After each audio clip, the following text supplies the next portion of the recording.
Welcome back to the Football Terrace. Arsenal 2, Liverpool 2. A higher goal-scoring game as some of us predicted.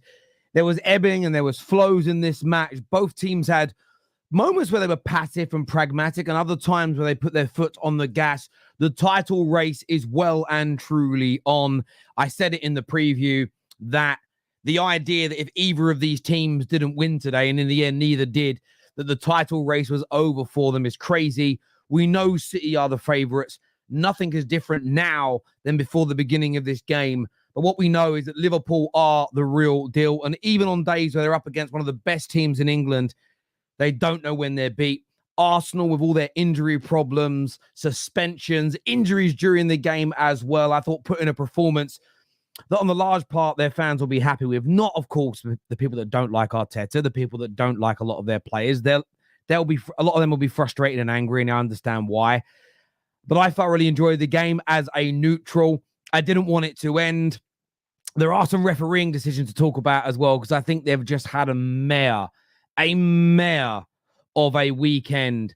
Again, they have. But as ever, we want to get your thoughts. We want to get your feelings. We want to get your views and opinions. Make sure the like button has been smashed. Make sure you are subscribing to the Football Terrace as well. Get that done right about now. A lot of Liverpool fans saying Arsenal scary. Well, they stopped you from winning today. And only one of the teams done that this season. And that was a bit of a fluke. So, yeah, I mean, they're a pretty good team. I would agree. Both of you are. Sean here says, hold that. Not played anyone, have we? Well, again, you can't throw that at me because I've not made that claim. You bring it to no one on the terrace has said that. Like, no disrespect. Like, tell me about the channels and platforms that have said it. Don't say it to us. Liverpool have had nothing but praise from Manchester United this week. I am happy. 60 euros in my pocket for a 2-2 is what 7 says here. Can't beat us in your own backyard. Look at all those injuries. What a shame.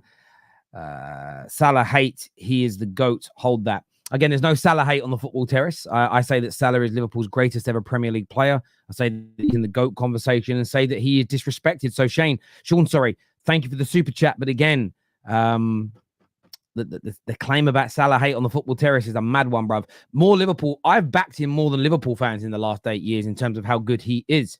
Not even mad at the bad calls, no calls anymore. It's almost expected. How was that not a pen on Martinelli in the first half? Well, look, if the lit on Ings was a penalty, that is a penalty, even if there's minimal contact on the ball first. He hasn't won possession of it, gone through the back of the player. We're going to get into all of that later in the show. But in terms of the game, look, I want to say this now, that I think we saw two very, very good footballing teams today. Liverpool, who did Liverpool have missing today? Did they have anyone missing? Any of their stars missing? Alisson in goal. Outside of that, Liverpool's strongest team, hard to break, one of the best defense in the league, the best defense in Europe this year.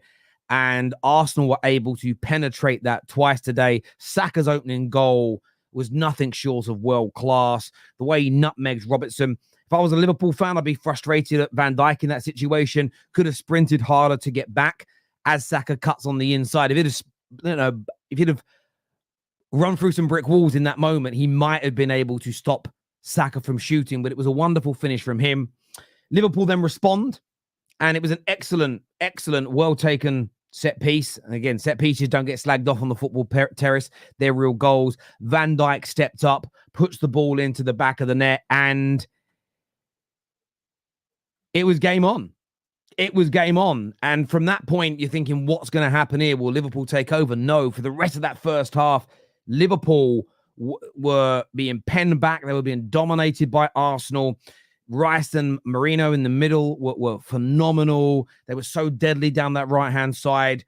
It ends up leading to a number of fouls on Saka and then a brilliant cross from Declan Rice. And there he was, the new signing, Moreno, gets his head onto the ball, puts it into the back of the net. Go back and look at my tweets. So you know I'm not talking with hindsight now. I knew Liverpool would fight back. They're too good not to, okay? Especially with what happened on the 53rd minute. Gabriel Magalhaes has to go off. And then you're looking at Arsenal and thinking, no left back today because Calafiori's injured. their centre-back pairing is out. So 3/4, of their defence is missing. Their captain is out. Then Timber has to go off the pitch. Saka, we knew, couldn't last 90 minutes today because he has been out injured.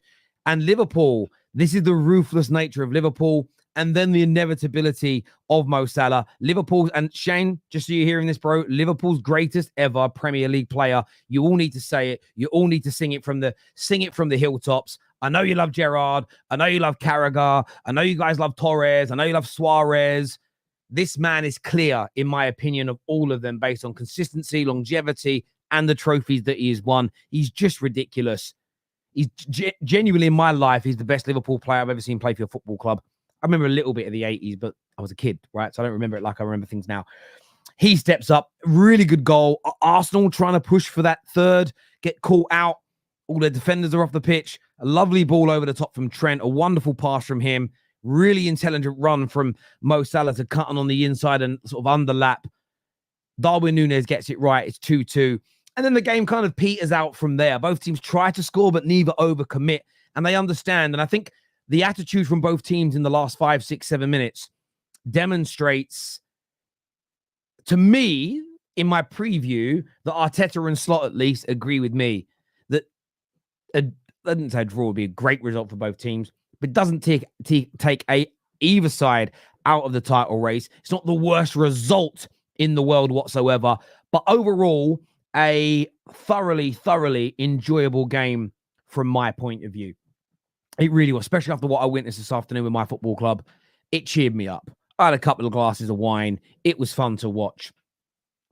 I do want to speak on the referees for a moment, though, because I feel that today was another day where they've had a disaster. And we're going to get to some of the big decisions in a minute. But you know the one that annoyed me the most in this game? I care about protocol. And for all the Liverpool fans that are about to get angry now when I speak, remember how much I fought for you when the protocol against Spurs last year wasn't followed. In fact, that rant about the PGMOL led to my second email from them with them threatening me with legal action. Now, right near the end, I don't remember which Arsenal player it was, but he jumps up and heads the ball. I think it was over Curtis Jones. Referee doesn't blow his whistle. He watches what Kai Havertz is going to do. Kai Havertz then wins the ball. The throw on goal blows the whistle. Now, referees are told that in their protocol, whether it's an offside or whether there's a foul in the build-up to play, if they're in a strong attacking position, which Arsenal were at that point, the protocol is you don't blow your whistle, because if the whistle's been blown, VAR cannot intervene. You are meant to not blow your whistle until that attacking phase of play has ended. That is the protocol, and I've heard Howard Webb talk about this numerous times. How is he blowing his whistle in that scenario? We all looked at it back, never a foul in a million years. Yes, it's an in-the-moment mistake, but VAR has been brought into the game to stop that mistake from happening. Let it go. Let the attacking play out.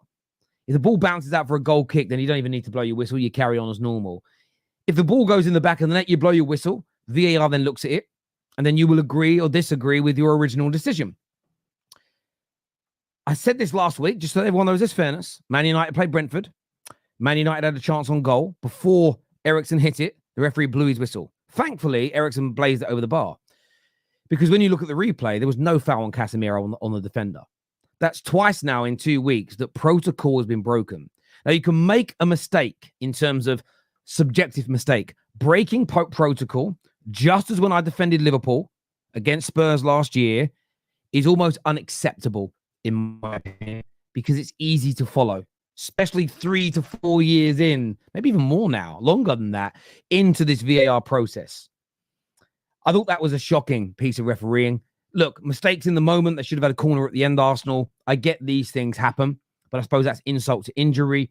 The penalty scenario, if I'm going to be honest, I think Konate's knee touches the ball first.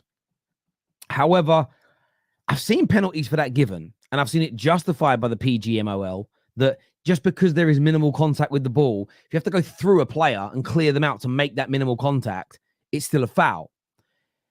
And if I'm going to be really pernickety about this, if you look at the penalty Man United conceded earlier on today, Konate's has to be a penalty. in my personal opinion, especially with Trent fouling him at the same time. So I get Arsenal fans to be frustrated about that. And I'm talking consistency here, not my personal subjective feeling on that decision. I wouldn't have given the penalty, but I can understand the calls for it. But I think the one that's created the biggest talking point today, we tweeted about it, around 50% of the poll has said that it should have been a red card. And that was for the 2 times that Virgil van Dijk kicked out at Kai Havertz. You see, both these are not the same kick out. There's 2 separate scenarios. Now, they weren't very high kicks. They were into the shins, as it were, although we know low kicks can be quite deadly if you watch the UFC. And not only was a red card not brandished, but not even a booking. So the linesman, the 4th official, and the referee failed to act in that moment when twice Virgil van Dijk kicked out. And I'm just, everyone's going to have a different view and opinion of that. I cannot wait to hear what they say. I'd love to hear the voice recordings from the PGMOL over this. But at least you all now know, Arsenal fans, Liverpool fans, Man United fans, Chelsea fans, and everybody else tuning in, your players can kick out as long as it's low. When you consider what Bruno Fernandes was sent off a few weeks ago for, right? You can do that, though. Honestly, I'm at an absolute loss. And I don't even think I'd give a red card for that. But what are the 4 on-field officials doing to not book a man for kicking out at someone? Crazy to me. Absolutely crazy, in my humble opinion, today. And look, next week it'll be Liverpool that are screwed over by these referees, and you'll see me defend them as well. It will happen. I'm sure Liverpool are not happy with. Listen, last week I was back in Liverpool. I thought Cole Tosin should have been sent off the football pitch. So we know that it's not about being biased here. It's about us trying to make refereeing better. It's been an horrendous weekend for them, topped off with the biggest game of the week as well, having some ridiculous decisions in it as well. But look, as ever, my people, I do want your thoughts. I do want your feelings. I do want your predictions your thoughts and feelings in the comments section below. I thought I was doing a preview show then. Let's go to some of your super chats that have come through here, and then we're bringing out our panel. The refs are a disgrace. He waited until Havertz touched the ball before blowing his whistle. Yeah, I mean, he's probably going to say that he was waiting to see whether Arsenal gained an advantage because he thought it was a foul. But the advantage led to a goal-scoring opportunity. They are meant to ignore their whistle at that point. They're meant to. Another day, another robbery is what AMG Gooner says here. The mighty Arsenal are 1 point ahead of Circus Chelsea with a worse squad depth and less trophies than United and Chelsea since 2001. They are right now, and they're in the title race. They absolutely are.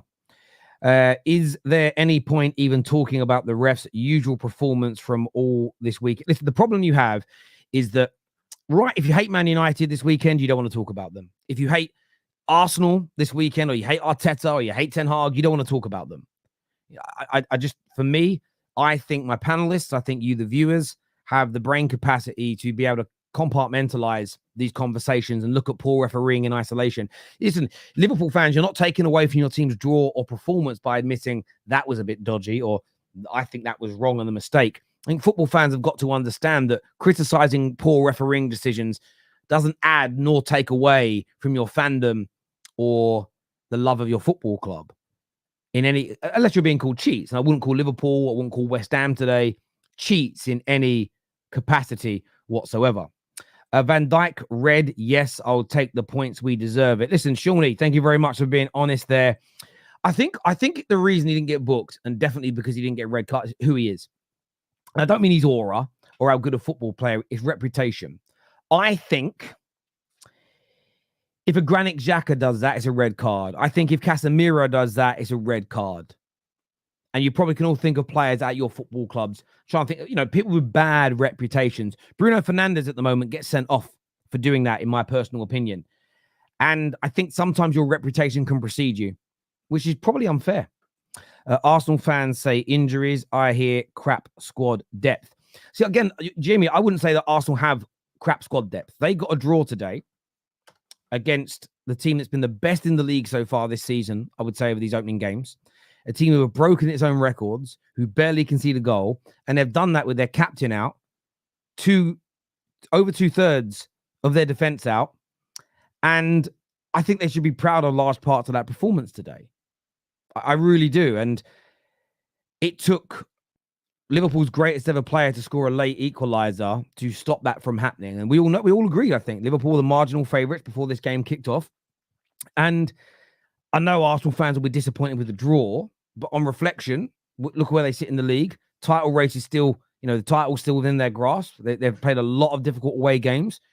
Anyone that says the title race is, if you never thought Arsenal were in the title race, then you can say it's over. But I think that'd be crazy right now, personally. I know you're a Chelsea fan. I will say this: Chelsea just having a great season. There's no doubt about it. Terry, I love the way Arsenal played today. We didn't have some of our first team players, and we still came close to beating them. Superb performance. Absolutely disgraceful from the ref. Nothing wrong with the Jesus goal. Nothing. On another note, they got a 2-2 draw against Arsenal's B team. What happened to my eye? Do you know what happened to my eye? My dog. I was playing with my dog last night and he trod on my face. He's a big boy, is my Rocky. What is he, like 52 kilos now? And we were play fighting on the floor. Me and him like to have a little bit of a grapple. And he stood on my face. And luckily, he didn't go in my eye. His claws went down my face right there. Yes, that's what happened to my eye. It's not his fault. It's my fault. I went, held my eye, and he started crying. He started rubbing his head against me, and he was crying. He was very sorry. I won't let him lick my face. I don't do that with dogs. But he's been trying to lick it all day to say sorry, and it's fine, Rocky. It's okay. If you're watching, it's okay, Rocky. I knew Arsenal was in trouble when Gabriel went out injured. Yeah, that was a real, I think, motivator for Liverpool when that happens. And again, if Liverpool started today's game with no Trent, no Konate, no Van Dijk, is it possible Arsenal would have scored more goals? I think absolutely right. Or two of them didn't start and then Van Dijk goes off, on the 53rd minute. Absolutely. Liverpool missed Jota. And Jota was missing as well today. That's absolutely right. Arsenal had so much more missing. The full team, we win. Liverpool wait until Timber and Gabby come off to finally score. Frustrated. Well, they scored in the first half, though, didn't they? That's not quite true, Sonny. Arsenal take your effing chances.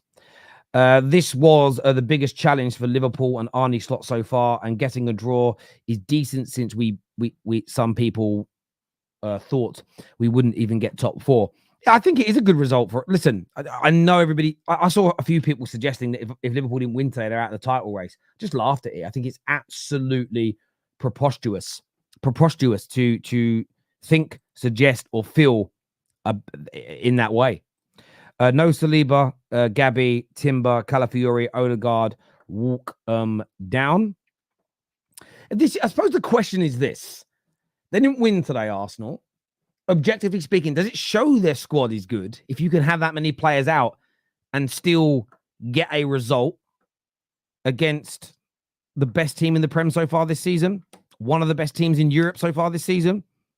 I think it depends on how you personally feel about your club, Arteta, or some of these players, I suppose.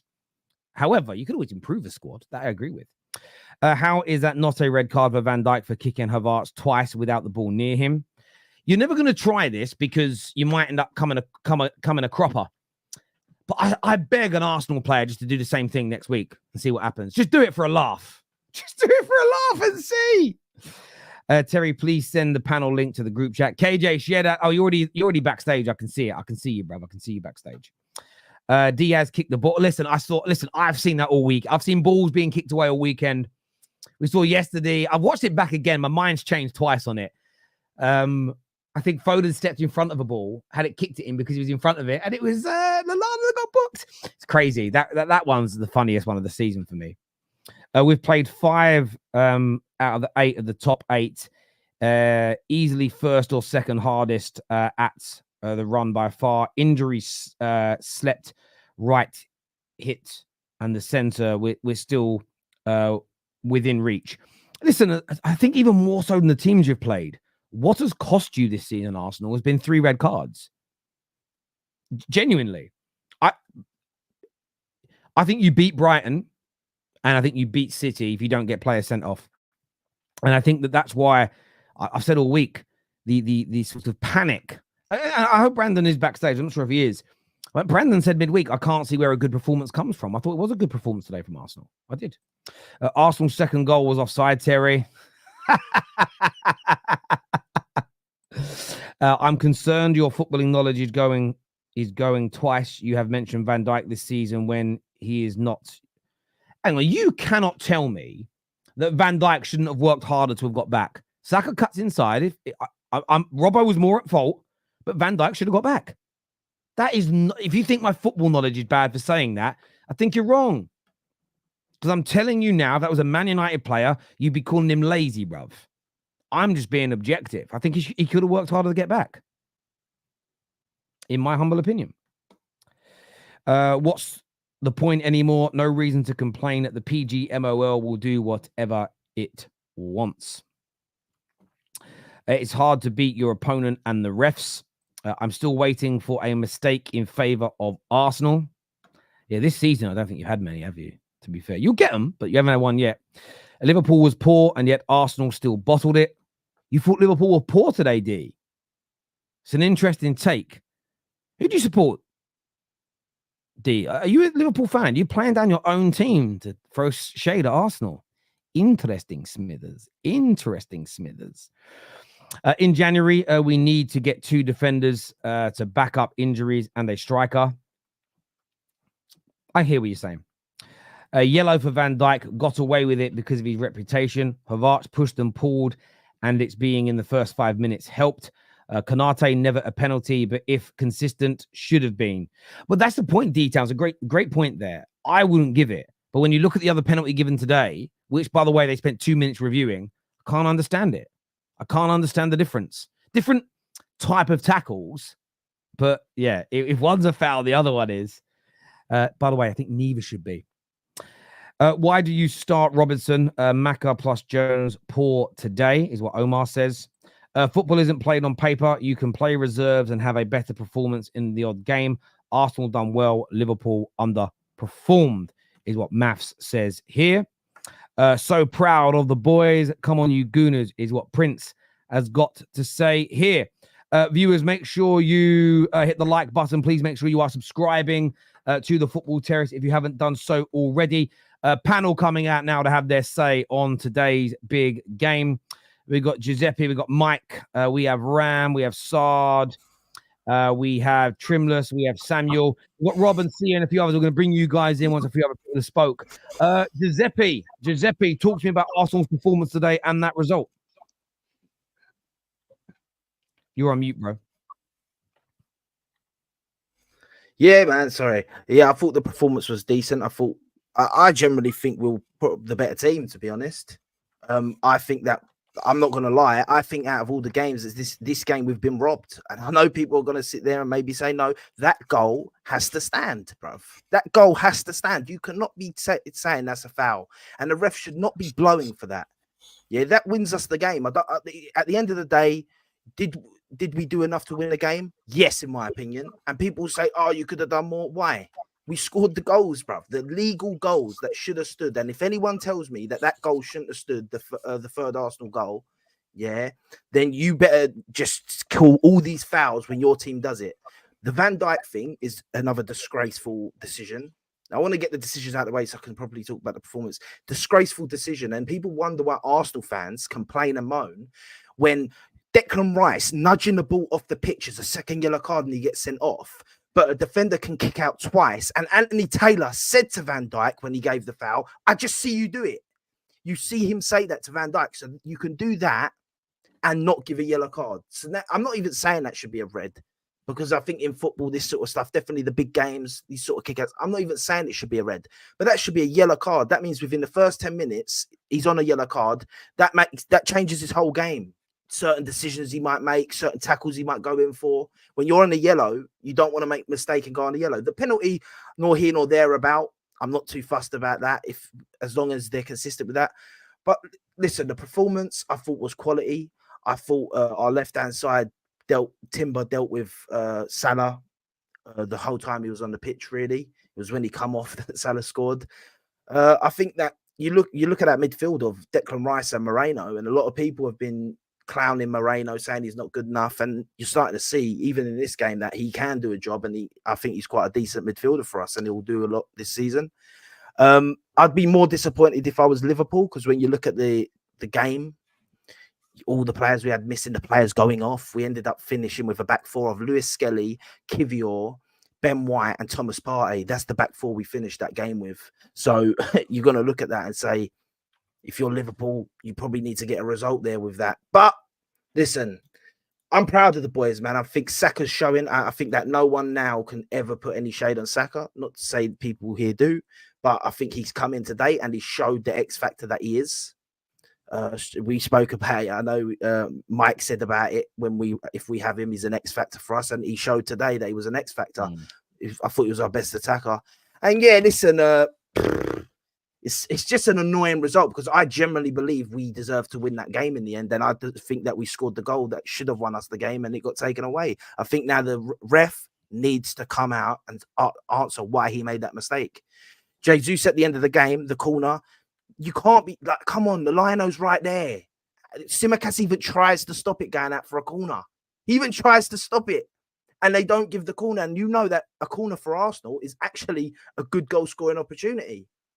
But the consistency in the football right now is ridiculous. Today, as you said, in loads of games, the Man United one, never a penalty. Van de Ven should have been sent off for taking out the last man in the Palace game.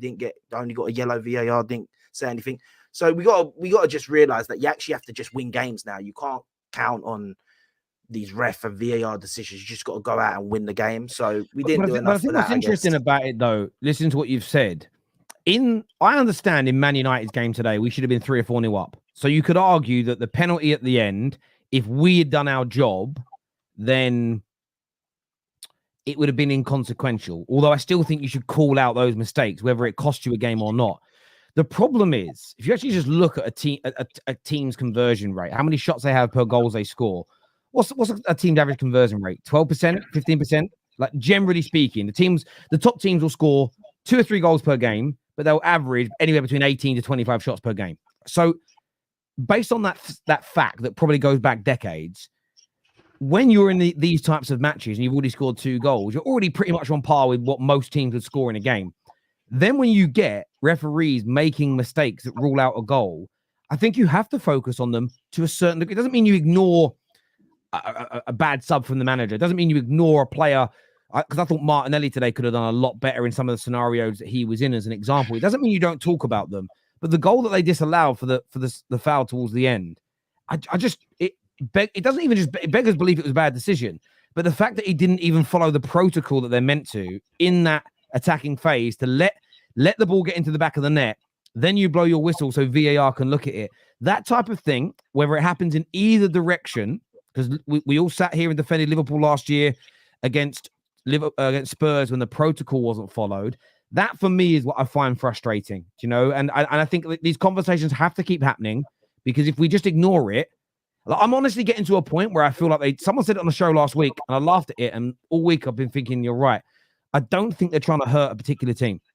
I think they like to do stuff for the script. Part of me just feels like it's part of the script of football. And by the way, this week, Liverpool fans will defend it because they'll feel like they're being attacked through it. Next week, it'll be you, man, who have something go against you that shouldn't have happened, and you'll be feeling the exact same way. VAR came in and was meant to stop so much of this. I feel like it's got worse. It's got worse. We're the only sport that's introduced video technology, and the decision-making's become more inconsistent. I will say this a lot, Terry, is that when it happens to rivals, it's the tribalism that kills it. Because I remember last season where when Arsenal came to Anfield, Odegaard handballed the ball. That should have been a penalty. People were saying, "Oh, it's not a penalty. This, that, and that." It was a clear penalty. I question why the referee even blew the whistle, because I thought that was soft, and I'm being unbiased with it. He did blow the whistle before the goal went in, but it was soft for the actual foul that he gave. So I'll question why the referee blew the whistle, because he should have just allowed it to play on and see what happens. And then VAR can check if it was a clear and obvious error, as its job is supposed to do, and then we'll go on from there. Obviously, it benefits my team. We got the point, but yeah. Before I go, Zoltel, I just want to shout out Lewis Skelly and Nwaneri. They come on the pitch today, and I thought they were quality. I thought these 2 young boys they're definitely the two future players for Arsenal's first 11.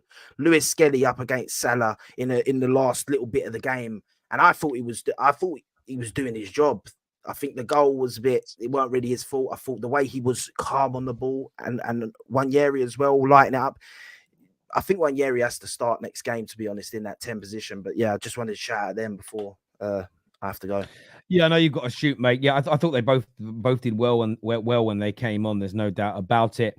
Mike, from a Liverpool point of view, what's your take on what Giuseppe has said here? Do you think Arsenal deserved to win? Do you think a draw was the right result? And how do you view this from a Liverpool perspective? I mean, overall, I feel like if I'm an Arsenal fan, it feels more like a loss than it does a draw. And if I'm a Liverpool fan, it feels more like a win than a draw. And the reason why I say that is because of how poor Liverpool was in that first half. We, at every opportunity that we had the ball, we kicked it long. We played a 50-50 to either Mo Salah or Luis Diaz, who are not going to out-physical the men who are much bigger than them, because in my opinion, you get the winger ball to feet, not ball to head, especially if it's Luis Diaz and Mo Salah.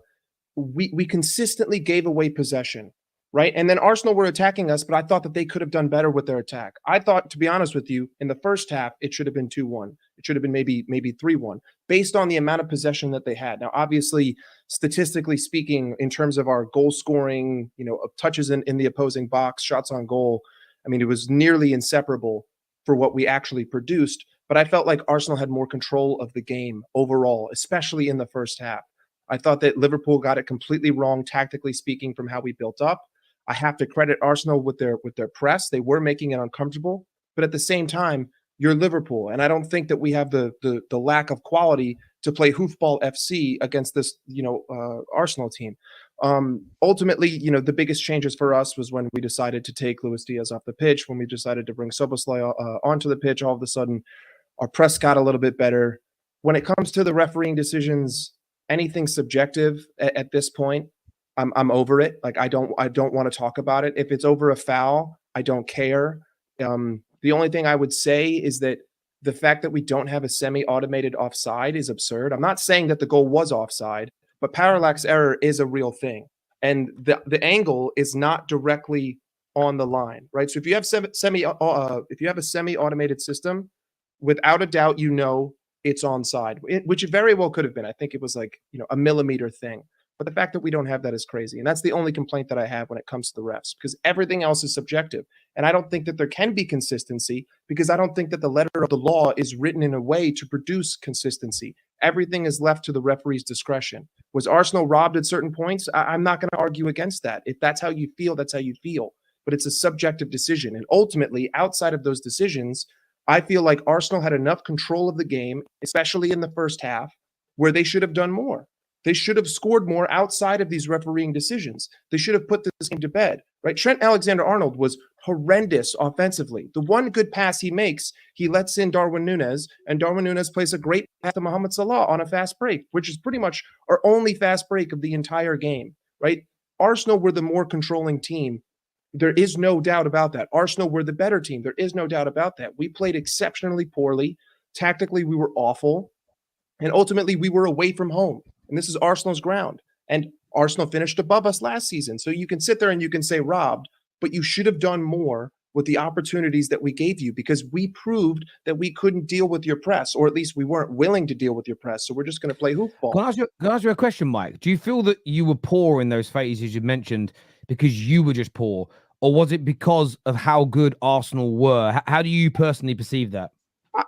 To me, again, it's a combination. Like I said, I think that Arsenal pressed great. I said, on Husam's show that I thought that Arsenal were going to press good. And we have proven to not deal with presses the way that we have in the past, right? Especially Curtis Jones. But I don't even think that he was poor today, right? I think that if anything, Gravenberch was a little bit of a ghost in spells, and so was McAllister. But Curtis Jones was actually decent. But ultimately, when you have the ball and you consistently give it back to Kelleher, and instead of trying to build up the other way, you just decide to go long, or Virgil decides to go long, it becomes repetitive, and you're doing the same thing over and over.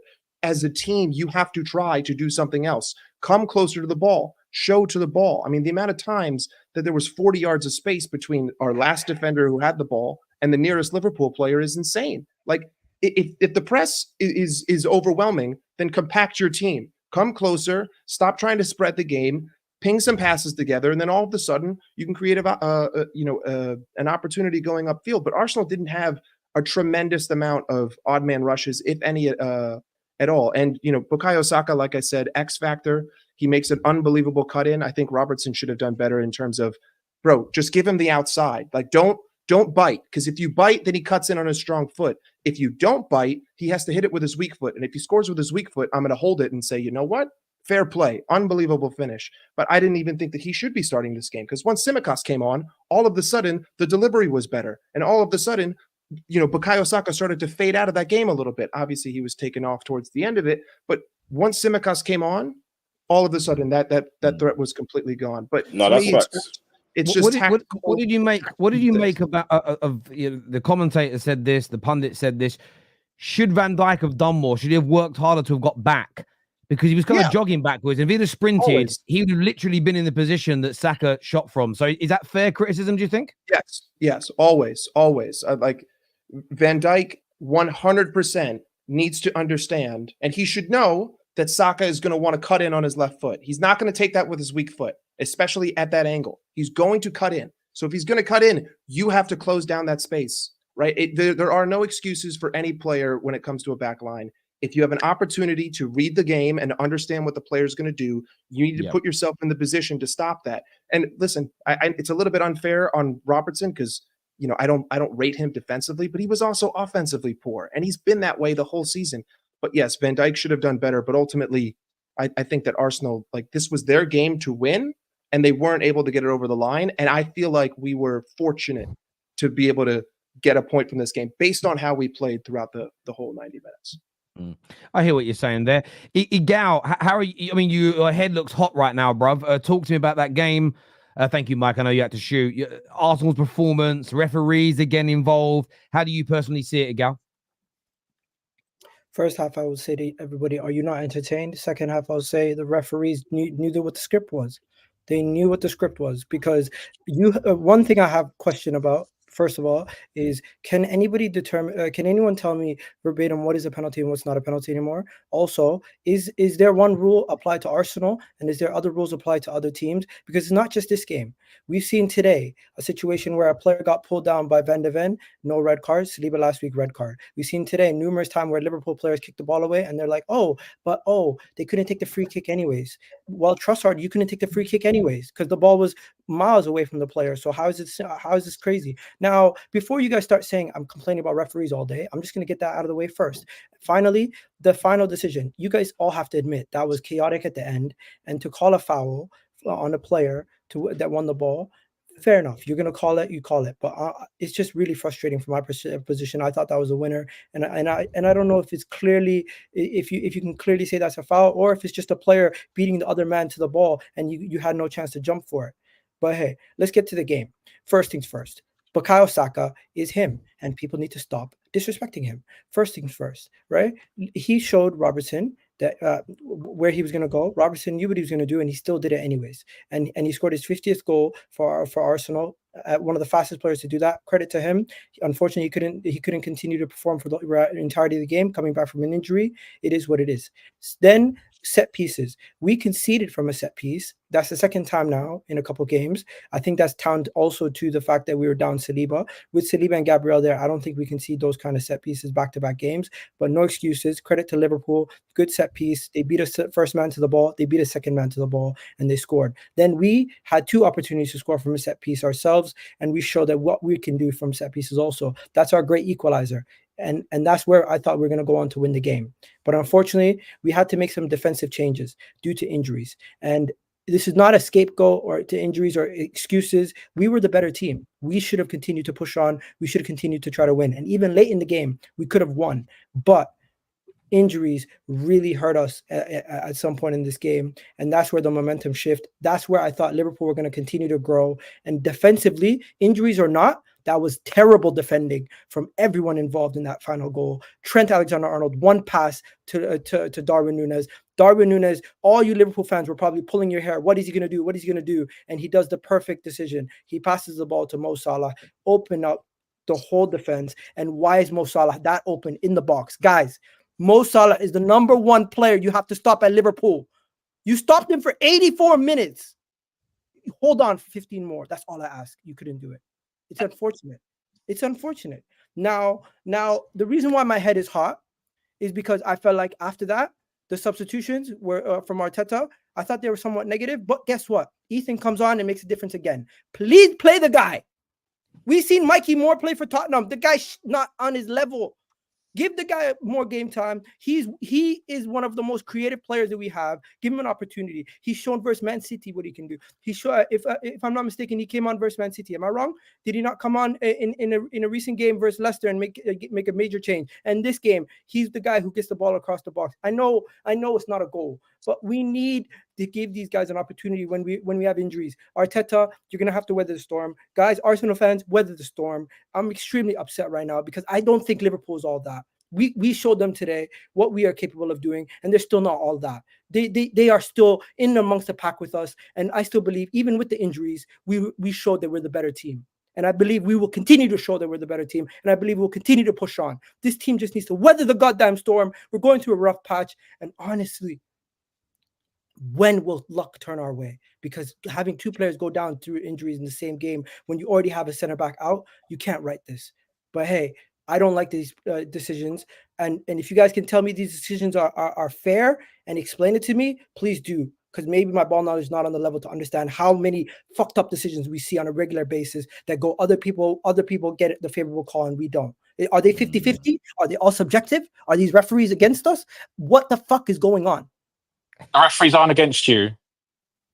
The referees aren't against you. Can I just say one thing to counter Stop this stupid paranoia. The referees aren't against you. It's ridiculous. So explain to me how. I don't have to explain individual results. I don't have to explain individual situations to you, Gal. If referees aren't against the answer, people have been saying, football fans have been saying this since football started. People are paranoid about referees being against them. It's not. They're not against you. Sometimes it goes for you. Sometimes it goes against you. In the same day, did you watch the West Ham Manchester United game? That was a soft penalty. I don't care. But the problem is, right, the referee will make 95 brilliant results throughout a whole game, and then he'll make 5% results. Sometimes they go for you, sometimes they go against you. There's nothing against Arsenal. You keep talking about it. Sure. You're not in my shoes. You don't see it. I'm not in your shoes. I know. I'm not in your shoes. Thank God I'm not, because the paranoia is ridiculous. No, you don't see it because guess what? You don't have 19 red cards. Guess what? You're the least fouled team in the last 5 seasons. You guys don't see it. We see it on a regular basis because we see a call go against us where we get a red card, and in the same back-to-back weekends, we see Van de Ven and Tosin not get sent off for it. You do understand that each situation needs to be taken on its own merits. You saying Liverpool are the least foul team in the last 5 years. But frankly, who gives a shit? Who even is collating these stupid statistics? What does that mean? No. Just whether we are or whether we aren't. What does that prove? And the most important thing is, are these results correct or incorrect? How many of those are correct or incorrect? I think some of these. If you want to do anything more than cursory analysis, then let's do some proper analysis. Don't just say these stupid things. Oh, yeah, we're the least foul team in the last 5 years. Who cares about who's in 5 years? Tell me 19 red cards is not an outlier. Tell me 19 red cards not an outlier. Tell me the fouls red card rate for Arsenal is not an outlier. So Arsenal, you're saying Arsenal got 19 red cards. What's the second most highest team? Who's got? What have they got? It's like 12 or 14. How many is it, Terry? Do you know? Let me find out. But the point is that if Arsenal wasn't the outlier, somebody else would be the outlier. There's always an outlier. So of the top 5 teams in the Prem, Arsenal 19, then it's Man City with 10, then Man United, then Liverpool with 8. Almost double.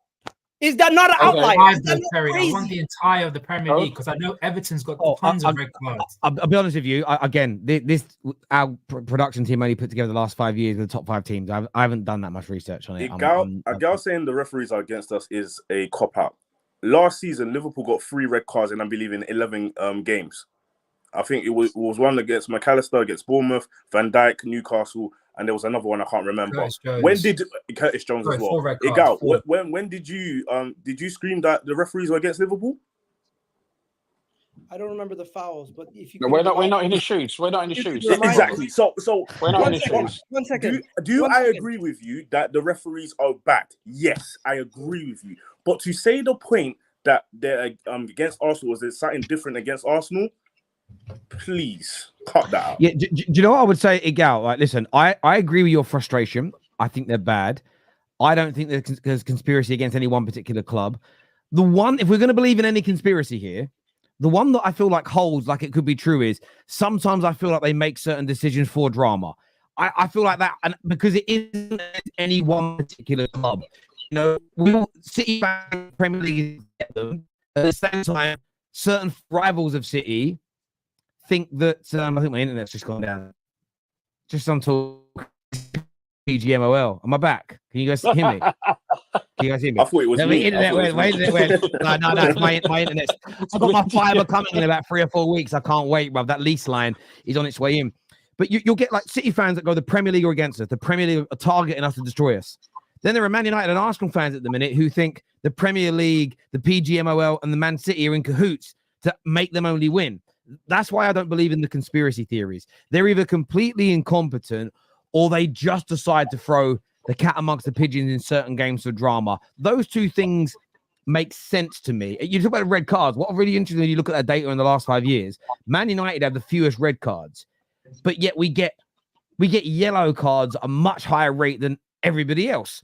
And again, I said it in the video when I spoke about this, Igal, the idea that City are treated worse than anybody else based on 8 games of data, I thought was so disingenuous from the Standard. However, even with 5 years worth of data, it's so hard to analyze it based on the amount of fouls you commit versus the yellow cards and red cards, because a lot of yellow cards are not even for fouls. Time wasting, kicking balls away, they're not fouls. So it's such a hard thing to analyze. I think the problem is in this conversation and in these debates, and this is why there is too much tribalism. Everybody makes it about their club or about attacking your club. For years, when a decision went against you, it was your club cheated today. The referee making a mistake isn't an indication that your club. Man United fans got this for 25 years under Fergie. If we got a result go our way, it was Fergie paid the refs, you cheats. So, of course, we fought back against those claims. And I think football fans have got to stop pointing fingers at each other's clubs. Stop playing the victim in terms of it's just my club that gets hurt by that. Because if it was just Arsenal, Man United wouldn't have considered the penalty that we fucking did today. Like, it doesn't make sense to be against one club. I think this is about us all coming together and pushing back against it, as opposed to being about one team. Away from this, though, and back to the game, Husam, you had a big chance to win today with the injuries and everything else that was going on at Arsenal. But what did you make of your team's performance today? The result is good. A draw away at the Emirates is a good result. The performance was dog shit, though. This is just the reality of the situation. We played like absolute trash, to be honest with you. The fact that Kivior and Lewis Kelly was on the pitch at the end of the game and we didn't take advantage, and the cowardice to bring on Endo as well, I didn't like that. Before the game, I said I'd take a draw, and I reiterate, because some people always don't like to listen. They listen with their balls, listen with your ears. The result is a good result. I'm talking about the performance. The performance is not a good performance by us at all. We consistently kept going long ball against the NBA team. They have 3 center backs and a DM playing right back, and all we did was long ball, long ball, long ball, long ball. All these tacticos sitting in your grandmother's basement with Oreo cookie crumbles on your stomach, talking about, oh, we couldn't outplay the Arsenal press. Yeah, that's on us then. We literally couldn't play passes. We couldn't play short passes. That does not mean that the solution is play with and behind and just long ball, long ball, long ball, long ball. Some individuals were absolute trash today, to be honest with you. Robertson, I've been talking about this guy, but this guy right here comes in every time any left back I wanted in the league has a bad performance. Talk about this guy, talk about that guy. How about you talk about Robertson being fucking crap for the last 3-4 years? It's time for him to... I've had enough of Robertson now. Tsimikas, they're both the same level defensively, and Tsimikas, at least not every cross hits first man. Robertson cross, first man. Robertson cross, first man. Robertson cross, first man. I'm fucking bored of it. He let Bukayo Saka cut into his strong foot in his own penalty box. In your own penalty box, you're letting Saka, who's so left-footed, cut into his left foot. It's unbelievable how trash he was. We spent all pre-game talking about Salah versus Zinchenko, and we forgot about Robertson versus Saka. That's the true weakness right there in our team. And I think Tsimikas should start the next game. And the next person who tells me Andy Robertson's good and isn't as bad as you make out, I'm just going to punch you straight in the face. Now, when it comes to the midfield, I thought Jones was our best midfielder because he actually wanted to play the sport. And that's coming from someone who don't even rate Curtis Jones. But Curtis Jones actually attempted to play the sport. Pass left, pass right, keep the ball, run with the ball a little bit, initiated the press on a couple of times. Szoboszlai, the less said about him, the better. I think this was McAllister's worst game in a while. I think this was Gravenberg's worst game in a while. And Arne Slot got it wrong today. Arne Slot got it wrong today because if I put the result to the side, once again, I have to reiterate. I know Terry doesn't like when someone repeats himself, but I like to reiterate because someone will come in and tell me, Husam, you said before the game a draw is a good result. Yes, we're talking about the performance today. When it comes to the performance today, the performance was not good enough, specifically in that second half. The moment Kivior comes on, all-out attack. All-out attack. All-out attack. MLS and Kivior down the same hand side, all-out attack is exactly what we needed to do because I think that game was there for the taking. Now I had people, and by the way, who saved us today are two world-class players. VVD, Salah. Both of them, their contract runs out to 2 months. Extend both, or this club is going nowhere fast. People don't realize this. We're this close to being in the doldrums. We're this close to being in the doldrums. And these guys are saving us game in, game out. Trent's only good pass of the game. I've been telling people Trent this season has been very good defensively and shit going forward. And once again today, all of his passes were off. The first time he put in a good pass, Nunes ran in behind, and it was a very good pass from Nunes, and Salah with the finish. That's why you keep on your best players. You don't take them off. But the thing that I don't get is, you've equalized 2-2. There's Kivior on the pitch. There's MLS on the pitch. They obviously don't have their best team out there. Gabriel is out. Why don't you take initiative and try to attack? I'm even talking from Slot's perspective. You're bringing on Endo like, oh, man, this is a good result. Yeah, but look at who's on the pitch. I think we could have taken advantage, and this was an opportunity missed. This was completely an opportunity missed for us. And I'll be honest with you. Listen, Arsenal should be disappointed with the draw because it's at home. We should be happy with the result because it's away from home. But performance, for me, embarrassing performance. And our two world-class players saved us. And, I just don't like the way we performed in that second half, considering who was off the pitch for Arsenal. Anthony Taylor should never referee a big game again. All these referees are trash. I said earlier on today, Man United got robbed, even though I hate that club. I don't think that was a penalty, to be honest with you. And it's just continuous shit decision after shit decision. Anthony Taylor couldn't wait to blow the whistle. Every time he had the whistle just ready in his mouth. Every time someone kissed someone on the pitch, he was ready to give a foul. But overall, it was a good game if you're a neutral and shit like that. But for us, as a performance, I'm completely disappointed in the performance, but the result is good. I get that. On decisions, one of the notes I also made as well, one of the maddest decisions today was when he gave a foul against Gravenberg, who kicked the ball and hit someone in the face. I couldn't fucking believe it. I couldn't believe it. Like and this is the thing, right? I get in real time the referees at a certain angle, but he's mic'd up to two linesmen and a fourth official. How between them have they not seen what? By the way, what Gary Neville saw, and Gary Neville's not watching on a 60-inch TV like some of us do at home. He's watching right up in the gantry, and he could see it. It honestly, like, the refereeing is, and that's why I say I don't think it's about any particular team. I almost feel like towards the end of the game, it's almost like, the other week there was a Howard Webb thing, right, in the ear. Again, I don't think it's specific to Arsenal. I wouldn't be surprised if they were like, if you can help it, we want no one winning this game. Just for whatever reason, drama, talking points, because it just feels weird, some of the decisions they give. Saad, what are you saying, brother? Listen, big up everybody, like and subscribe, all of that good stuff. Listen, the performance first half, I think we were amazing. The Saka and Timber injuries, obviously, they made the squad, so that was good stuff. I was excited. I was confident. As soon as I saw them in the squad, I was confident. Especially having Timber on Salah. I knew, thank God, I don't have to witness Zinchenko attempting to, because exactly what happened to Robertson today would have been the exact same thing happened to us on the other end with freaking Zinchenko if he had played. So thank God he didn't. Now, Timber playing, I think we played so good in the first half, scoring goals, scoring our goal. The first goal that we had, the first goal that we scored against Saka, absolutely brilliant. And listen, I don't mean to bring Palmer into this, but for the people who sit here and constantly say Saka's this, Saka's nowhere near Palmer, bro. This is how you show yourself in a big game against Liverpool, yeah? Not cower away and sit there and shit yourself and not make anything happen, or when you get an opportunity, you blaze the ball over the top of the bar. Yeah. Now, Saka, amazing. I do feel like when Simicast came on, listen, Simicast is their best left back. I think he should be playing. I don't know if there's an echo. I can hear myself, but I don't know if Simicast is their best left back.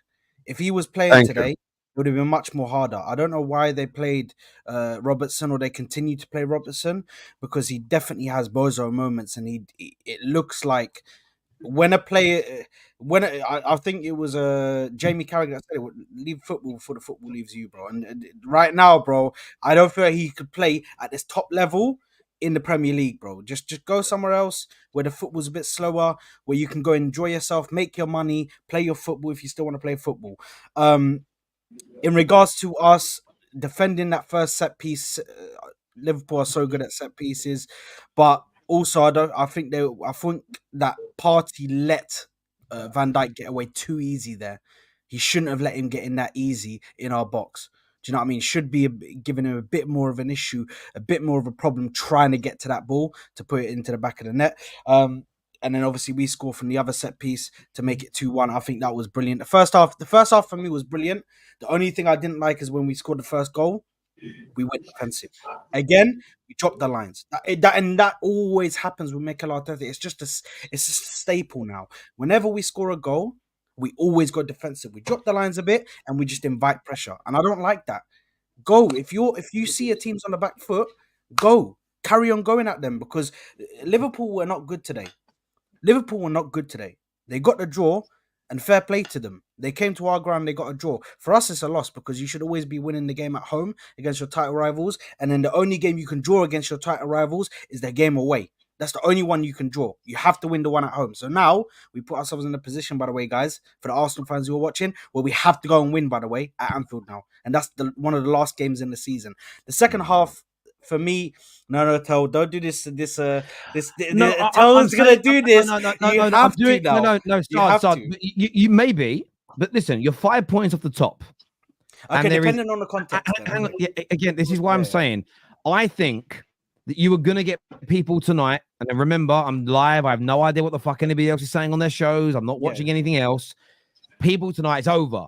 There were people the other day saying if Liverpool didn't win, it was over for them. So this is for both teams. There is 87 points left to play for at the moment. The idea that it is inconceivable. What are Liverpool off the top now? 2 points off the top. No, I think City are top now. They're 1 point behind City. Yeah, okay, City 1 are point. top. Okay, so for Liverpool's point of view, they need a 2 point swing. That is plausible with 87 points to go. Even for Arsenal, this is what's crazy. Let's just say Spurs. Are Spurs City's next game? Or am I wrong?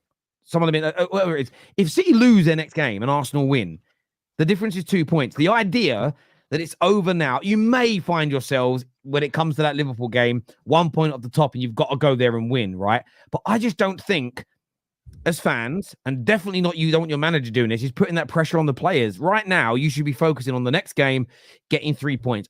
You'd rather be 5 points clear than 5 points behind. But the idea that the title race, for Liverpool especially, but for Arsenal is over at this stage, I think it's so hyperbolic. I know that City are amazing, and I know that they nearly always get it done. But I just think it's crazy to say it's over right now, personally. I think it's mental to say that now. 100%. I don't agree that the title race was over. Even if we lost today, I still wouldn't think the title race is over, because I still think there's too many points on the board. There's not enough points on the board yet for us to say, oh no, you know what? I think we're out of this now. I think with this loss, we're out of it, because we're too far into the season. We just started the season. Do you know what I mean? So I'm not going to say it's over. Of course, 100%. But I'm not happy with the second half. I think when we came out, we were a bit more defensive. We were a bit more. We went within ourselves and didn't really go out there and really do much. when the Gabriel injury happened, I could understand it because that Gabriel injury, obviously, I don't think it's a major injury, but Yeah. Can I ask Yeah, a go question ahead, on mate. that? I want to Yeah, throw this to Rak, and then I want to get a bit of a group discussion. yeah. My internet's going again. Let me know if you can see me. Honestly, the No, no, you're firebar. fine. I'm getting the lease line in soon. They did all the surveys for it. I can't wait. I'm getting 50 gigabyte up and down speed. There'll be no more issues. I can't wait. I didn't know. I don't know who it was. Someone in my comments about a month ago said get a lease line. I had no idea what it was, but thank you. I want to throw this question to Rak. There were times in this game where Liverpool seemed to sit back and let Arsenal attack, and then Arsenal seemed to sit back and let Liverpool attack. Which of the statements are true? Is it that Arsenal were pinning Liverpool back and Liverpool were pinning Arsenal back? Or did both managers decide at certain times of the game to concede that possession and try and play on the counter? Or is it a mixture of the two? Because I feel that, beauty's in the eye of the beholder. And depending on how you feel about this result dictates maybe how you perceive it. How do you see that? I mean, definitely after Arsenal scored, I think there was a conscious decision to sit back, absorb pressure, and maybe play on the counter attack a bit. And we've seen it from Arsenal in the past, and I think that's a legitimate tactic. I think it's fair enough. Arsenal obviously weren't full strength from the start, and once they're ahead, ultimately it's their prerogative to, if that's how they choose to play. I think that's a legitimate tactic, and I don't have any complaints about it. I know we play different under Slot than we did under Klopp. I just feel sometimes, and it's not just about this performance, I've seen in other performances as well. I feel like sometimes we say we're controlling, but we're being a bit passive. I saw a bit of it last week as well against Chelsea. Like, there were times when you need to be more aggressive.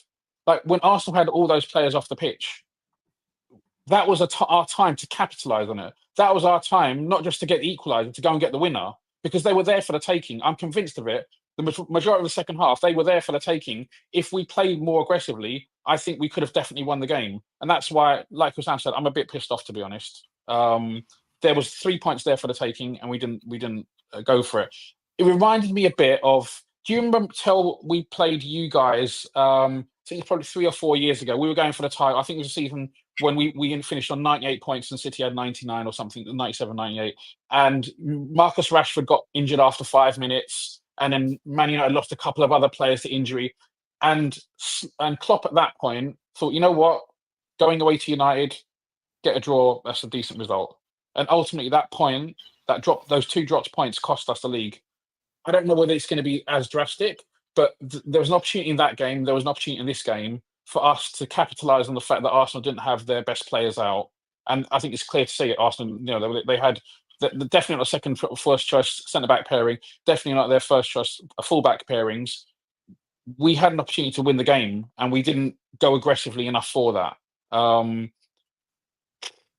Sometimes when we sit back, just going back to your question, sometimes when we sit back, I think maybe we tell ourselves that we're controlling the game a little bit, and you can control the game without the ball as well. We saw Mourinho do that numerous times over the years. But I just feel like sometimes we're a bit too passive and just, not really playing to our strengths. It's inviting pressure, right? The thing is, and both teams done it. Inviting pressure. Why do you invite it? Like, I don't know why managers do it. Like, I understand if you want to. I understand controlling the game off the ball, you can do it, yeah. But when you play super back and then you just say, all right, let's just sit in our box for a bit, like you just invite pressure, especially against a team that's very good. It's against a team that's like, if you want to do it at moments in a game where it's against a team which isn't as good, it's not a top 6 team that's playing very good and it's got dangerous players that can hurt you. I completely understand it, but against a big team, it's difficult. But I also feel like Arsenal are more adept at doing that. Arsenal, there have been times over the last couple of years, like probably the first half of last season, where Arsenal were maybe criticised for not being as adventurous going forward, but being proper solid at the back. Obviously the Klopp era is gone and gone now, but for the last 9 years, we haven't been playing like that. That's not, and I know Husam will probably laugh at the intensity is our identity kind of motto, whatever you want to call it. But it has been, that's how we've approached most games. We haven't really been a team that's kind of sat back and been more passive like that. And that's why I kind of feel like maybe we've gone a little bit too far. Maybe you need to go a little bit too far back and then, 2 steps back, 1 step forward kind of thing, or, the other way around. But I don't know. 1 step I back, just 2 wasn't happy steps with that. forward. Yeah, that one. There you are. I get that. I've got a couple of super chats here. I want to try and get random more people. We've got a lot of people backstage as well. This here says the refs aren't against one team, but it is hard not to think they are for specific teams that has a lot of money and never has bad decisions go against them and pays the refs to cover the games in their Listen, I think the paying refs to cover games in countries they're involved with, I understand why that creates a situation. I don't think they're cheating. I don't think they're cheating for City, though, at the same time as they're supposedly trying to kick City out of the league and fuck them up financially. That doesn't make a good conspiracy in my humble opinion. If the conspiracy is that a factory is poisoning the local water, but at the same time that business is trying to create a water product that it wants to sell to people that knows poisonous, isn't going to work, is it? It almost feels like counterproductive to do those things at the same time. So I don't think it's about helping City. I think City get things go their way sometimes, and there's a subconscious bias in it. And I think the manager has a part to do with that. And that's not a negative at Pep. I just think through the history of my life, Fergie influenced referees indirectly. It just happens. This happens in boxing. It happens in MMA. Certain fighters will just get certain decisions because of who they are, And I think that sometimes, look what happened when the Usyk fought Tyson Fury. Any other fighters getting waved off as knocked out, but they just gave him enough time because of who he is. It happens sometimes, but I don't think it's a conspiracy. Ram, what you saying, bro? It's a weird game today. Very, very weird. I think both teams showed each other quite a lot of respect. And I'm going to agree fully with Rak and Husam to an extent that it always seems like every game, whenever we are going ahead 1-0, we don't really try to extend that lead. We try to mainly focus on controlling the game. And I feel as though this team, even though it's shown its quality in controlling games, why not go for a second goal? Why not go for a third goal? And the momentum that we had when we scored our first goal and also the second goal, we just didn't build upon it. And it was pretty disappointing to see, especially in the last 15 minutes where it was like you had Skelly, Kivior, White, and I can't remember who your right back was. They had them all there and they were there for the taking. Darwin Núñez was running ragged that back line because the quality is not of Gabriel and Saliba's. Salah was doing what he could do best. But we didn't do enough. And I think, look, if you're talking to me on Friday about what was going to happen if I was going to take a draw, 100% draw at your rivals at the Emirates, I'd take it. I would say we've taken points off of them. But given the circumstances, what happened during the game, I'm like, it's a missed opportunity. And it's a bit, you can say the same thing with Arsenal to an extent, because I don't think Arsenal fans thought we would play this badly today. And thought they had a couple of good chances that they could have taken. But at the end of the day, it was a pretty lackluster game from majority of our players. 2 individual brilliant moments for us. I think Konaté overall was our best player, stopping Martinelli time and again. But at the end of the day, we just have to take on this result and just move on from it. We got, I think we believe we got Brighton away in the League Cup this week, this midweek. So on to there, and then hopefully we'll go again in the next weekend. I'm sure you will. And Trimless, are you disappointed with Arsenal today? Very good first half. Some saying maybe a little bit too passive in the second. How do you personally see it, mate? Yeah, no, I am disappointed, and I agree with majority of the Liverpool fans' view of it, as we were just vulnerable that second half, and yeah, pretty much just was there for the taking. It was unfortunate. As I said in the group chat, the first half I was very comfortable. I was very pleased with the way we was playing. I was very positive going into the second half, and I just got lied to, innit? I don't know what Tet said to them, but as soon as literally the first 5 minutes, I was like, please don't go into a defensive shell of the dark arts and try and see out this 2-1. Please, guys, let's stay on the front foot. It's just like the mentality switched, and I'm like, why would you want to switch the mentality? We didn't need to really change anything. A lot of people saying Liverpool played poorly. That's because you came to the Emirates, man. This wasn't Selhurst Park. Like, you came to the Emirates, innit? Like, this is a team that was going to do something. Like, we ain't lost that many games this calendar year. That this is your toughest test, obviously, from this in the slot. We're only situation. talking considering You got out personnel, of it. by the way. It's not disrespect. Don't take it that way. No, I say no more. But obviously, Salah rose, and I said if Salah rises, then we're not gonna win the game. And he rose, innit? He rose, and obviously, when our backline just got sniped one by one, I would take a draw, because as soon as I saw Kolasinac come on the pitch, I knew it was going to be a long day. So I already said I would take a draw. I gotta say, I was very happy though with Partey. Very happy with Partey, because I was very nervous about him against Diaz. Diaz has been all right this season. I was very nervous, but Partey, thank you, bro. You actually played better than Gravenberch, who played in his natural position. So well done, my guy. And we'll move in it. We'll take the draw. Given the circumstances, as we said before the game, because of our current kind of like waving form, how we're playing, and the injuries are taken into consideration, and how Liverpool are playing, with respect, I will take a draw. Obviously, because of how the game was, 2 games, either team could have won. So let's be real, a draw is the best thing. People asking Kolasinac in the comments, I wonder about Kivior in it. Kolasinac. I think what you said Rude, was damning. The fact that Partey in 2024 was playing as a right back, and I'm more pissed off at Luis Diaz because there was one moment where he got past him, and I was like, yes, do more of that. Get at him. Can I be honest, right? I'm going to call you all out here now. I'm calling you all out, Liverpool fans and Arsenal fans. And this is mainly because I'm bitter. This is, again, I said it about the Madrid last night. You lot and your first world fucking problems piss me off. Oh, 2 really good teams that couldn't beat each other. I'm so annoyed. Oh, Partey, you're right. Listen, the fact that, listen, I kind of get, like, I understand. Please don't no one take me out of context. I understand that when you're fighting for a title, because I've been there more than any of you in our lifetimes, right? When you're fighting for a title, you Not nitpick. Sorry? No, Rax is younger than me. He's younger Rax than me. was He's there younger in than the me. 70s and the 80s. Yeah, he's really got grey hair. That's just for men, bruv, that he uses. But like, I listen to you all, and I get that you have to nitpick when it comes to winning the titles. I understand it, but it's so I sit here and you're like, oh, I'm disappointed. I just think back, and I can only think back. I can't think about it in the here and now. When like Man United, Arsenal in the 90s played each other, Man United, Chelsea, like, these draws happen so regularly between us all. And it's not, this is why I don't look at it as it's 100% disastrous. I mean, City were the favourites to win the league before this game kicked off. They're the favourites after, and it hasn't really changed, right? The bookmakers proved that as well. I do kind of get all your frustrations, I do. And I'm not saying any of you are wrong. I'm just saying from the outside looking in, I'm in a relegation fight. My strikers can't score. I'm like, you lot are moaning about things that I wish I had to worry about. Do you know what I'm saying? It's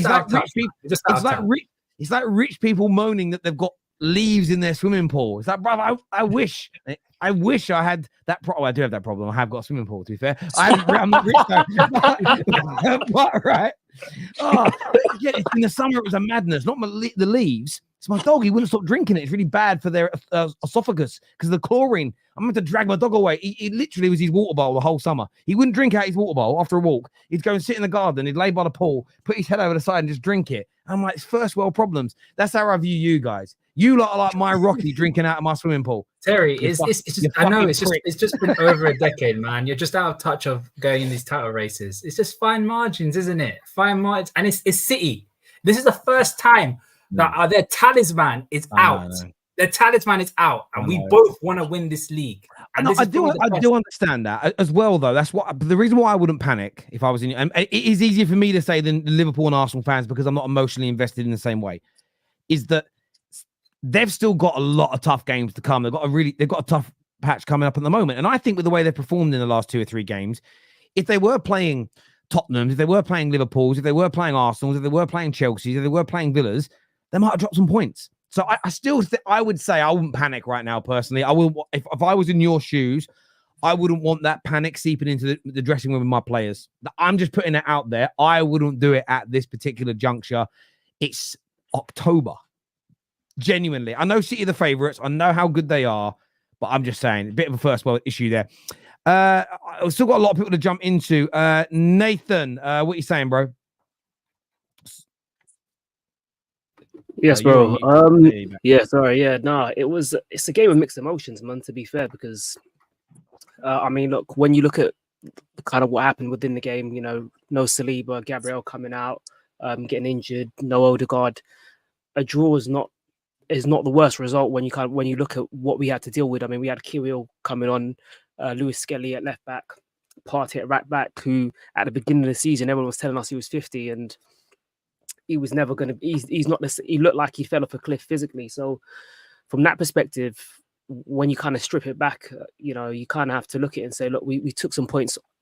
You know, we didn't get beat today. We took 2 points of Liverpool, and it could have been a completely different situation considering they were there with most of their starting 11, you know. And in my opinion, if I was a Liverpool fan, I would be, if the roles were reversed and had we gone to Anfield and they had that level advantage of us, I would be extremely disappointed to walk away with just a point, because I feel like, you know, when you get that, when you have that advantage, when you see that your opponents are weak, and that's when you really need to strike and get the W and be ruthless. And from that perspective, if I was a Liverpool fan, I'd be extremely frustrated. But I also don't see it in the same way as a lot of the other people on the panel have in regards to how the second half went, because I think it was about 10 minutes into the second half when Gabriel got injured, and I felt like the first 10 minutes Liverpool came out at that second half and started really, really fast, and it kind of made Arsenal retreat.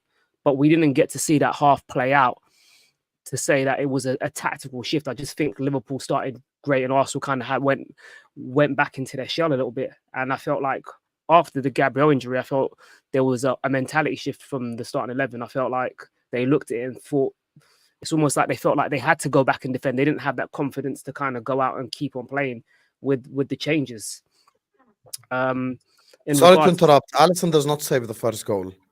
Alisson is a superhero, yes, but that's not being saved by any keeper in world football. I'm sorry. That's just not. That was like 700 kilometers per hour from 3 yards out. Like, is he fucking Iron Man? He's going to do this. Oh, and then the thing is going to come out his hand and save it. Like, come on, you guys, man. Let's actually talk serious. Alisson is the best keeper in the world. Everyone here, I would assume, probably agrees, either him or Courtois, but he ain't saving that shit right there. Let's just be serious. I don't think you can blame the keeper for any of the goals and all 4 goals. None of them were the keeper's fault. Yeah, no, but yeah, going back to what I was saying, I thought, you know, we were poor for the goals we conceded. I think Havertz getting beaten at the near post at his height by Luis Diaz is horrible. And, you know, to concede from 2 set pieces in the last 2 games is not acceptable. And obviously for the second goal, I mean, what's Kirill doing? I mean, he's marking nobody. He's covering Lewis Skelly, who's gone forward. And again, it's that lack of quality in depth that we've kind of talked about, you know, throughout the summer. And even, you know, when injuries hit, when you have to bring on someone like Kirill, who for me, since he signed an Arsenal shirt, hasn't really looked like he's at a level to really be playing for us. And you see the difference. I know we've got major injuries in the sense of there's no Tomiyasu, no Calafiori, other players that would start, but you know, it just shows that some of these players aren't at the level, and he was one of them. But I mean, barring that, I mean, I can understand why some fans look at this and have that apprehension of how about our title hopes being over, because we're going into another tough run of games with Newcastle away and Chelsea away, and we've got, you know, a lot of injuries. And for those who don't believe in the manager, I can understand why they would sit there and be like, look, you know, or lose faith or have no faith in the fact that we're going to be able to kind of ride out this tough period of scheduling with the injuries that we have. So it's a mixed one, to be fair. Yeah, I think the title race conversation is so interesting because you lose both those games and end up 11 points behind, and I totally get it. You win them both, but in that period, Liverpool and City draw a game, just draw a game. Suddenly you're a couple of points off top. I feel like it's too early. If you don't think Arsenal are going to win it, then I understand jumping on the bandwagon now saying I told you we weren't going to win it. I kind of get it, but I just still feel it's too. Even if I wanted to win that debate, I wouldn't press the button on that now. I'd still hang fire. I don't know if you guys get this. I see it within the Man United fan base more. Like sometimes some people online just want to be able to say I was right first. They're so desperate to say I was right, as opposed to just giving it a little bit of time. But yeah, I think the title race is still on. I still think we've got a great title race. Brandon, how do you see it, bro? I pretty much agree with you, Tel. I don't think Arsenal will win it. I think City will win it. But you can't definitively write Arsenal or Liverpool off in the title race. Probably not even Chelsea at the moment either. You know, they seem to be doing their business. I know they've got to play tougher teams and all the rest of it, but, you know, I think we're in for an interesting title race, although I think City will just pip everybody to it in the end. I think today was a game of two halves, really. It was nice to see Arsenal play some attacking football for once. You know, Mikel Arteta tends to be very reserved, especially throughout this season. I don't remember Arsenal ever opening up in the way that we did in that first half. I think, you know, Saka took his goal really well. Marino as well. Excellent delivery by Declan Rice, not just that time, but before that as well. And I was a little disappointed, I ain't going to lie, to go in at half-time just 2-1 up. I was kind of thinking, you know, we need the third. We know that Liverpool are going to come out in the second half and, you know, change something. And they did. And even before, you know, the Gabriel injury, Liverpool were on top in the second half. And I do think we kind of went into our shell a little bit. But then from then on, you kind of have to look on it in two ways, really. I think Arsenal were unlucky today in terms of the injuries. Gabriel and Timber, we know Timber wasn't fully fit anyway, but to pick up another injury on that back line with Gabriel as well and have to bring on Kivior and Lewis Skelly isn't an ideal situation. But then also we was quite lucky that Liverpool didn't do what they probably should have done, which is, you know, realise that we are extremely weak and open up and actually have a go. And I didn't really see Liverpool do that. So we're lucky in that sense, because it could have been a different story if Liverpool had done that, I think. But yeah, it's a little worrying, Tel, I ain't going to lie, because, you know, the one area of the pitch that I thought going into the season after the transfer window where Arsenal are absolutely stacked is, of course, across the back line. And now we're having to play the likes of Kivior and Lewis Skelly because of injuries. It's a little worrying. We've been very unlucky with things like that. We will get Saliba back in the next game. But on the Saliba situation as well, again, I'm not going to look into it too much because I think Liverpool are at fault for not taking advantage of our back line without Saliba. But I do think we defended very well without Saliba today, which is something that we don't tend to see from Arsenal. I've always said that Saliba is kind of the glue to this Arsenal back line. He's the cool, calm, collected head at the back. And a lot of the time, when he's not there, you tend to see a little bit of a little bit of panic in the Arsenal back line. And it wasn't there today. I thought we dealt with Salah really well. I thought we dealt with Nunez and Diaz really well, especially in the first half. I just kind of wish that, you know, we'd have carried on the second half in the same manner that we started the first half and ended the first half. But look, it's not disaster. We've got plenty of tough fixtures coming up. I just hope we could get some of these players back from injury and go from there, mate, to be fair. I think that's fair, mate. Listen, again, as a neutral to this game, watching it, I've heard both fans say I'm happy with this, disappointed with that. This team should have done more of this. The other team should have done that. I just also think this was two teams that are very good, that had periods of the game where they cancelled each other out and periods of the game where they stopped one another. And that's what happens when two good teams play at times. And I also don't think, look, City are a different animal. We know this, one of the greatest English sides of all time that's currently playing. But this is how good teams typically, throughout the history of the Barclays Premier League, play against one another. It's ebbs and flow within games, and we saw that today. And I think that, you know, the title race wise, it's definitely not off right now. I would probably put Arsenal as third favourites now rather than second favourites, but you're still talking marginal differences. If next weekend Arsenal win and Liverpool and City both lose, the world will change its opinions again. And if one weekend's worth of results can change opinions, the idea that it's over is certainly crazy. I want to go to some of these super chats here and get the panel's reaction. Welcome, by the way, Robert, as well. Thank you for waiting patiently behind the scenes. This is more frustrated with the injuries and the score. Liverpool played well. Never thought I'd say this, but I'm looking forward to the international break, and hopefully we can get a full squad. Yeah, look, I mean, look, what you're hoping for is that Gabriel's is precautionary. Saliba's back for the next game. I'm sure Timbers was also just tiredness as opposed to the injury again.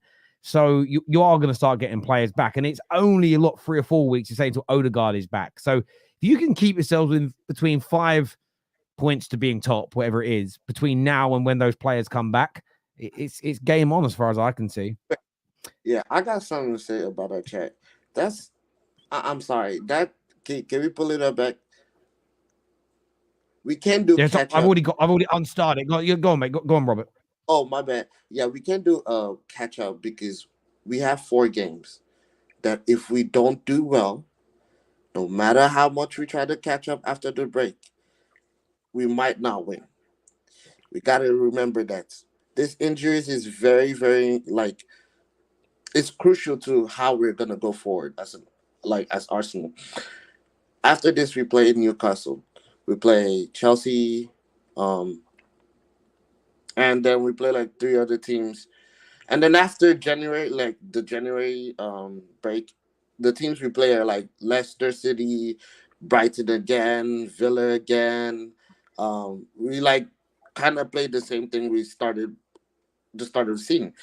So now remember, how do we go from all of that and try to do catch up with injury, expecting us to go? I understand you. I understand, Robert. But what I would say is this, right? Chelsea are a good team, but I watched them today, and them and Newcastle.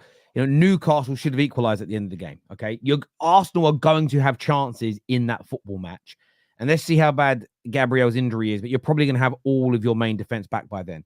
When it comes to Newcastle, they're 1 point ahead of Man United, sitting in 12th position, and they're 11th if you just look at their home record. I mean this with no disrespect. If you can't go and beat Newcastle away right now, Arsenal, then you don't deserve to even call yourselves in a title race. Newcastle right now are awful. And the same as if you went away to Man United right now, away to West Ham, away to Nottingham Forest, away to Leicester, even away to Fulham, all of these teams, I still think you'll beat. You would narrowly missed out on beating one of the best teams in Europe today. I feel you'll beat Newcastle. And I think you've got a great chance to beat this. Chelsea have had an excellent start to the season. Look at Chelsea's home record this season. They're sitting 8th in the league. I just don't think it's oh my God, we've got to go away. The world's coming to an end. You're also going to have players back by that point. Listen, I do get where you're coming from. You don't want to be 8 points, 10 points behind come sort of January. But yeah. I just wouldn't be I wouldn't be panicking about that right now if I was you personally. No, the reason why I'm not panicking, saying our league, it's over. I know we have a lot to play for, and we're game week 9. What I'm saying is that understand that next week after Newcastle we're playing Inter Milan away, and Chelsea, and then we're playing Chelsea. Yeah. And then after that, we're gonna play. After that, it gets easier, brother. We're gonna play after that away. These are 3 very difficult. Never gets easy. This is the Premier League. Yeah, I don't know. I understand. We are Arsenal. You've got to get results. There's no doubt about it. You've got to win some of those games. Again, I'm an outsider. I'm not an Arsenal fan, as many people like to claim that I am. Listen, let me just throw this out there. You've lost 1 game away from home in the Premier League in 2024, and how many games at home in in the calendar year have you lost at home in that time? Genuine question. I don't know the answer. No, I think Porto 1 against Villa in the league. I'm talking in the league. Oh, just 2. Yeah, once. So this is a team that's lost 2 games domestically in the league in the calendar year.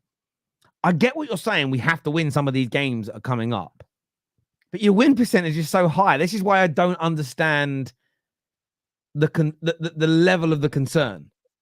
The injuries, isn't it? The players missing. That's why.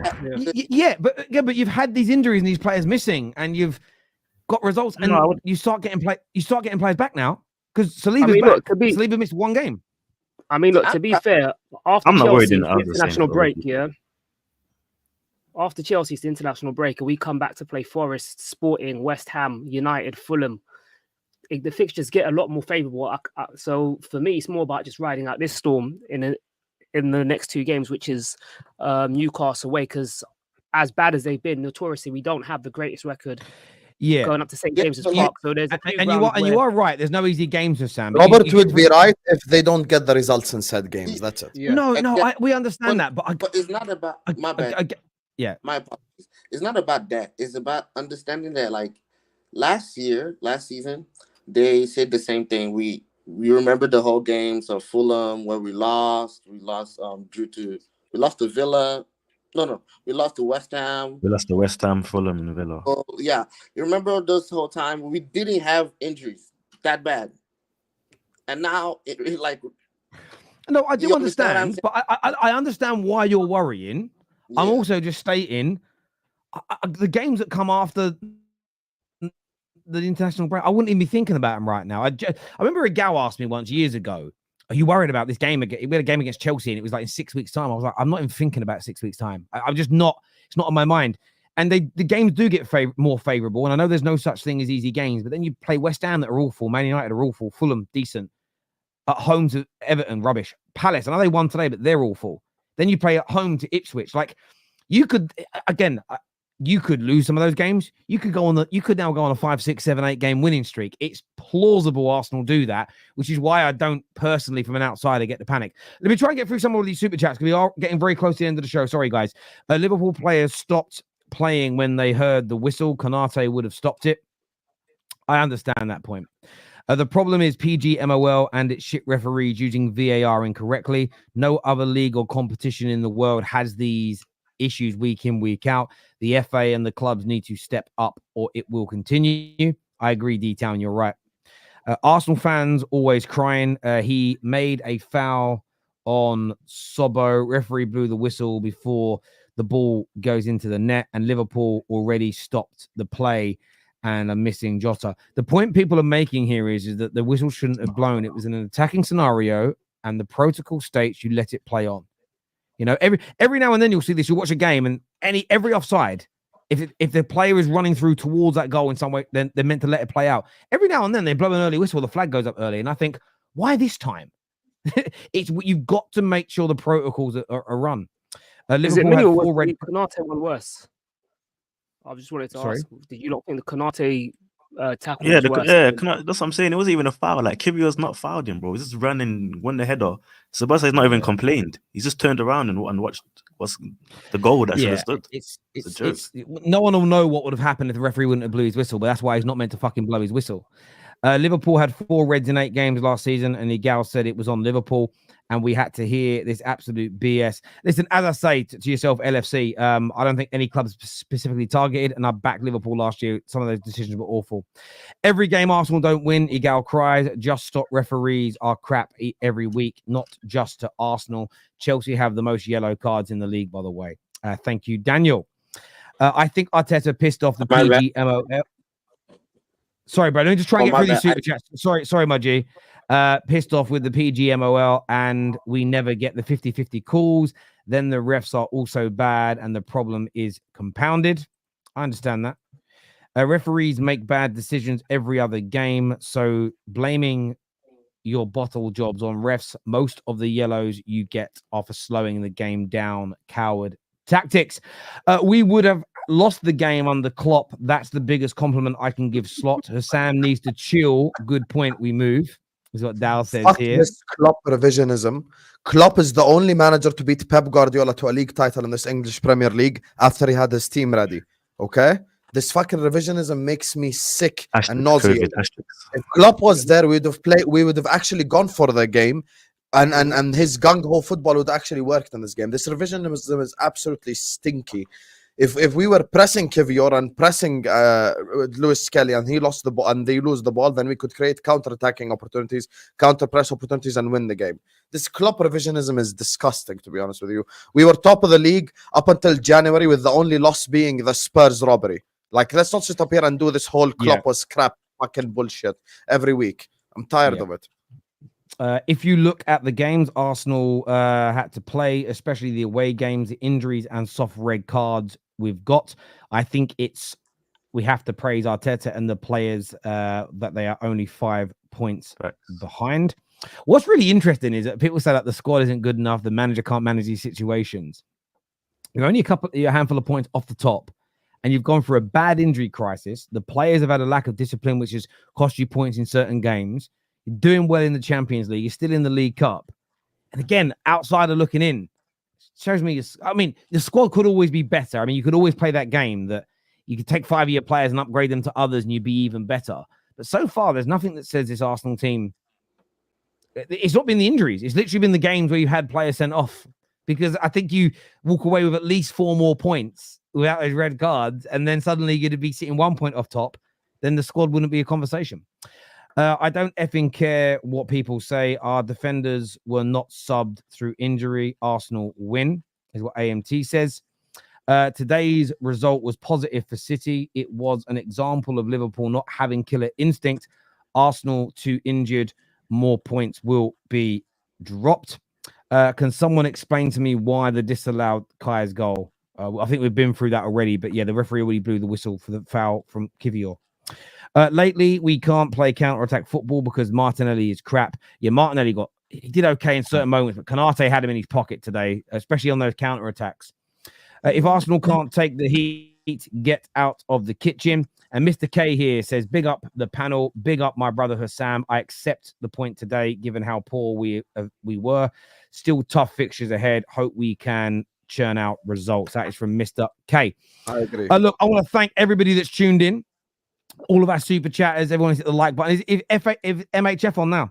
Or is it? Yes, MHF. Yes. So go across to Mo and Hassam's channel. This video is going to redirect you. So go and support that, people. Until next time, take care. Goodbye. God bless. And I'm going to see you all again very, very soon. Peace.